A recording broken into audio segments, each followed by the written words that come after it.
Okay. So just quickly, if a black student's home was vandalized with a noose and racist graffiti and a note was left saying that you're next, would you consider that an example of racism or discrimination? On its face, personally, yes. Wonderful. Well, in December of 2023, while you were a senior executive there, a Jewish student's home was robbed and a note was left saying, F you. They wrote out the real word. Free Palestine from the river to the sea.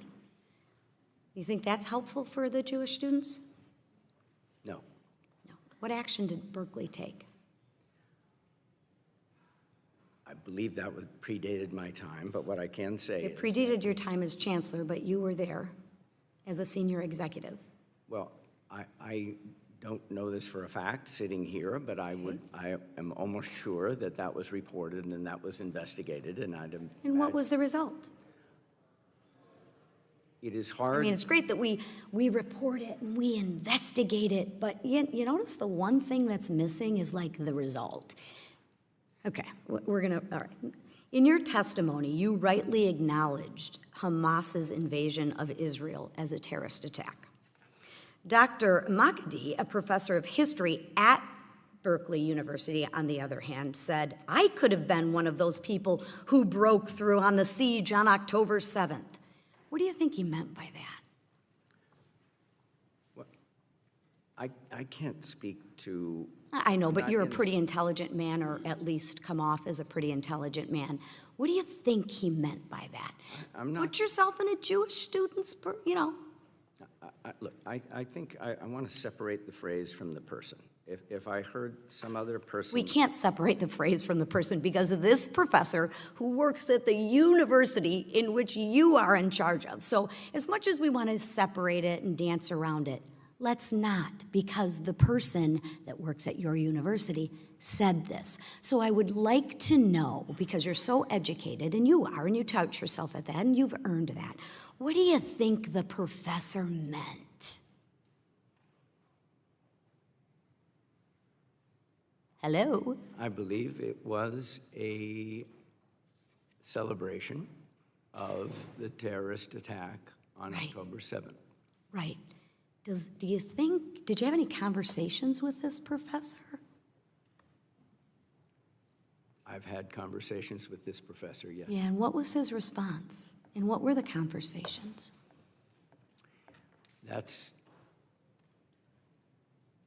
He's a fine scholar, and... That's a fine scholar that spews hate, and the people who pay, the students, don't feel safe. That's great, he's a fine scholar. I'm sure there's a lot of murderers in prison that are fine people too, fine scholars. But they do some pretty nefarious and heinous acts. So you want to explain what the conversation was? Lady's time has expired. Saved by the bell. Thank you, Mr. Chairman. I recognize the gentlelady from New York, Ms. Stefanik. Thank you. I want to begin by discussing the heinous scourge of anti-Semitism on your watch as chancellor at CUNY. You are aware at Baruch, Jewish freshmen were welcomed with heinous anti-Semitic taunts about the hostages killed by Hamas. Quote, "Where's Hirsch, you ugly expletive, expletive? Go bring them home," end quote. Quote, "You ain't going home tonight. Go back to Brooklyn. All Zionists are terrorists," end quote. Are you aware of those anti-Semitic harassment slurs? Those are deplorable statements, and if they were associated with the event at Baruch, an investigation was done and students were disciplined. And students were disciplined in both of those cases? At Hunter, Jewish students were forced to enter the main university building under a swastika for hours. Is that correct? My understanding of that is that the swastika was placed outside, and we have a custom of erasing all such deplorable symbols. In that particular case, there was a delay because it had to be referred to the NYPD for the anti-hate investigation. Let me remind you of this particular case, because that's not according to your own staff. In fact, the Hunter College Director of Jewish Studies emailed university leadership requesting that the swastika be taken down. And instead, this was the response for everyone to see. Apologies, but it is not that simple. Is that the position of CUNY? It is entirely unacceptable that. And that was hateful- this administrator disciplined who emailed? Again, in that particular case, we were working with the New No, York City Police was this Department. administrator disciplined for sending this response? Any case that we have will investigate, and the appropriate action will be taken. So what was the appropriate action taken against this administrator in this case? In this case, as I mentioned to you, we are working with the New York City Police Department. So no disciplinary action has been taken by CUNY? Is that Again, correct? we will investigate any action. So an any investigation, but no actual action, like so many of these failed university presidents. We have the expectations of total professionalism and compliance with all the rules and policies of CUNY. Any employee that breaks our policies or our rules will be investigated. But it obviously Action doesn't will be break taken. CUNY's rules to have a senior employee who was previously employed by a terrorist-affiliated organization. That is unacceptable to New York taxpayers. It is unacceptable to American taxpayers. But it's not just that. Are you familiar with CUNY Clear? This is the clinical arm of CUNY School of Law. CUNY Clear, I'm not familiar with them. Well, I will remind you, the CUNY Clear founder and professor is the head of Mahmoud Khalil's Legal Defense Fund. Are you aware of that?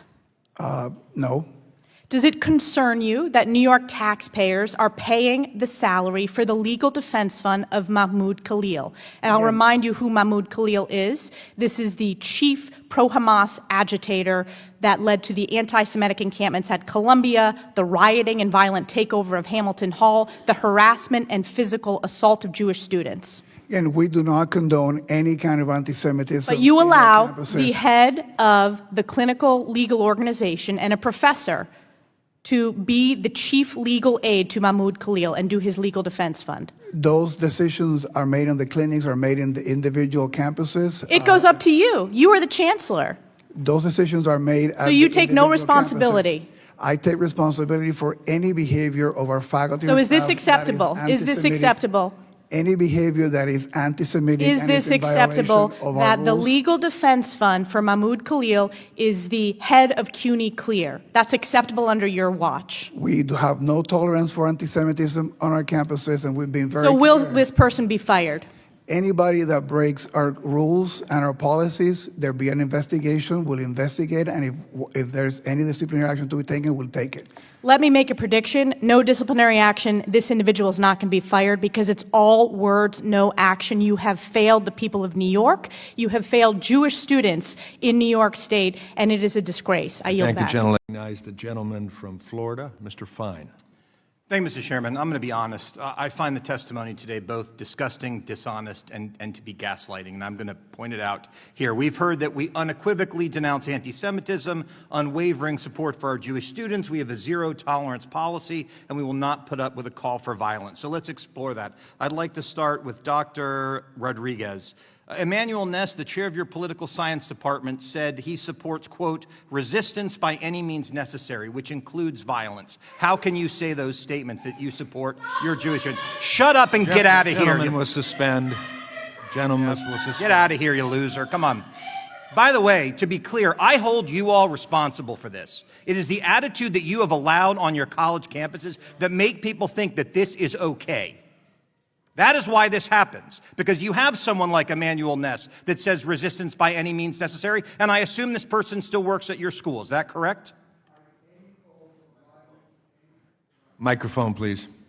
Any call for violence against Jewish members of our community is entirely unacceptable. So why does this person still work there? Any individual or faculty that has a complaint of breaking our rules, we will investigate them and take the appropriate disciplinary action if warranted. Corinna Mullen at John Jay College said, after October 7th, the right of Palestinian armed resistance is just, and just last month was filmed chanting, up, up, up with freedom, down, down, down with Zionist scum. This is a professor that teaches your Jewish students. How can you say you have an unwavering zero-tolerance policy when this person teaches at your school? Again, I believe that faculty member is no longer teaching with the university.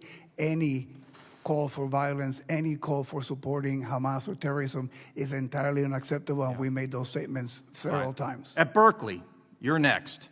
You created in the fall of 2024, you named Usama Makdizi the inaugural chair of a new endowed program in Palestinian Arab studies. On October 7th, Makdizi described the Hamas attack against Israel as, quote, resistance. Why would you give a job? See, I understand freedom of speech, but you get to decide who to hire. Why would you give a position to someone who said October 7th was justified? Why? Usama Makdizi, Professor Makdizi, is a fine scholar. He was awarded that position from his colleagues based on academic standards. Great. So on February 5th, 2024, this great academic, you're showing the problem, said, quote, I could have been one of those who broke through the siege on October 7th. This is what you think is good, and then we're surprised when people come in here and behave this way. I'm going to move on to Georgetown. You've got a campus in Qatar. I note when my colleague, Vice Chair Owens, said, what would happen with a KKK student on campus? You said, yes, but. That's the problem with all of this. We believe that we should deal with racism, and we should, and I did a lot in the Florida legislature to do with that, but there should not be a but after it when it comes to anti-Semites. So at your school in Qatar, you had a October 24th, 2023, an event titled Decolonization is Not Just a Theory. It was an exhibition of armed resistance in Africa in solidarity with Palestine. What does decolonization is not just a theory mean to you, and what does it mean to Georgetown? I don't have knowledge of that exhibition. This was a student-led event, Congressman. All right, so I have 90 seconds left, and I'm going to end with this. I have a 17-year-old who will be applying to school next year. He's in Washington interning right now. And how in good conscience could you tell my son, who is Jewish, who's the reason I wear this kippah, how could you tell my son in good conscience that he would be safe at any of your schools? I'll give each of you, 20 seconds to try to answer that question. I would deeply hope he would feel safe, and there's a reason for this at Georgetown. If Jewish students don't feel safe, if they have fear, if it's not just hurtful to them, it destroys our mission of interfaith dialogue. They don't feel safe right now. Your turn. I have spoken to many students. We have recruited actively in the Jewish community at CUNY. I've actually begun a program of extending a program that we have of recruiting in the high schools to the yeshivas, which is College Now. And again, we have listened. I have met with the students, gone to Hillel, listened to their concerns, and I've told them that we need to do better. We have made the changes, and we're showing the results. And listening and being committed to their safety is something that I wake up every day to do. Yeah, I don't even need an answer from Berkeley, given the answer to that question about that professor. I would tell you this, the Jewish students on your campus, they do not feel safe today, and you all should be ashamed about that. And with that, I yield back. Let's just start with a simple question. Why do you believe anti-Semitism is so pervasive at Berkeley? Anti-Semitism is pervasive in the world. It's pervasive in this nation, in society. I think our universities are reflections of our societies, especially a large public university. But I think we'd agree that universities have been where the problem is probably most visible, and institutions like Berkeley, among a handful of others, have been the worst offenders in a sense. Why do you think that is? Well, have they been where it's most visible? I think, I'm not sure that it's where they're most present, but I think part of what we do see in universities is there is a freedom to express one's views, even if there's some learning that needs to happen through that process. And I think that's a healthy part of what universities do. So students do express their views. If 200 students express their views on our main plaza called Sproul Plaza, that's 1/5 of 1%. I guess, why does it exist at all? I mean, we're talking about not something like littering on campus. This is the world's most retrograde prejudice. It's the prejudice at the heart of the worst crime in human history. Why does this exist at all on your campus? Have you thought about that? What the explanation might be? Well, I think we have to come back to your anyone's use of the word anti-Semitism. I mean, if somebody is expressing pro-Palestinian beliefs, that's not necessarily anti-Semitic. But you've acknowledged that there is an anti-Semitism problem that predates October 7th, and there's been a disturbing rise. So I'm asking why. Why do you think that is? I did agree to that. I believe that part of it has to do with geopolitical events and a war in Gaza. Okay, I mean, I'm not sure that's a full explanation, but I do want to move on to a couple other topics. So there were some incidents that were deeply disturbing on your campus, such as a checkpoint at Sather Gate, where Jewish students, their movement was impeded. Would you agree, and I'm not asking you to comment on individual cases, but that going forward, a student or faculty member who physically obstructs the movement of someone on the basis of their race, ethnicity, nationality, religion, that is just an automatically expellable or fireable offense?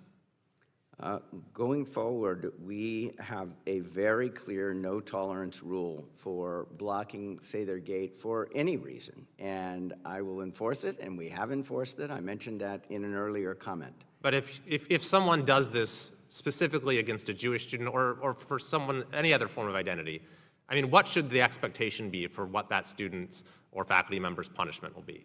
I think there are some things, if someone's convicted of murder, you'd say automatically expellable offense, I'm sure, right? So what's the punishment here? Well, it's an important question. As we in most universities implemented more sharply defined time, place, and manner rules, we also have to think about how are we going to enforce those rules, usually with some kind of what we call tiered response. So the question is this a first offense? Is it a 20th offense? Was it, how extreme was it? So I mean, I've given you a very specific example, though. I don't know if it matters to me whether that's the first or 20th offense. If you're physically stopping someone from getting onto their campus because of who they are, that person should be expelled, shouldn't they?